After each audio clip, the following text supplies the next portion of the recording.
What do you think is the biggest misconception of the city? I know there's a lot, but what do you think would be like the number one if you could choose? And this is another hard question, but There's an expression that Cincinnati's 10 years behind the time.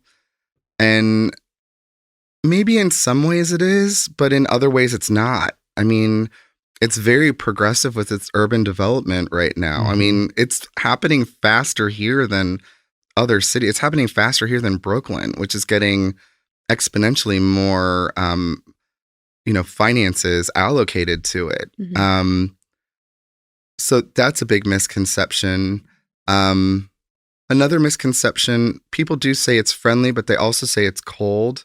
Yeah. I felt when I first moved here, Cincinnatians greet strangers with a little bit of suspicion. Like, who are you? What are you? What are you trying to do? And I don't think that's wrong, but then they do welcome you. So I do think that's a misconception as well. I also think people think Cincinnati is just it's just one of those forgettable towns. But then when they come here, they're shocked and surprised by it. I met a woman yesterday at Taft Ale House. I popped over there for lunch. I was using toothpicks to hold my eyes open from the weekend. It was crazy. And she was in from Denver, and she said, I had $200. I wanted to see where I could fly, and she spent $135 to fly from Denver to Cincinnati. She wanted to go see Fritz at the zoo and Fiona.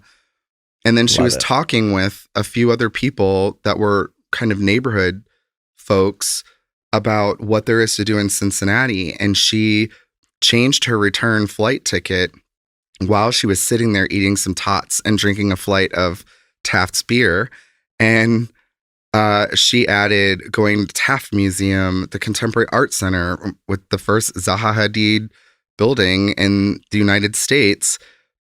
She was then going to go to see the Painted Lady District of homes in Columbia Tusculum, and just all these other things. And she's surprised by that. And I think that's interesting. I think we convert people as soon as they come.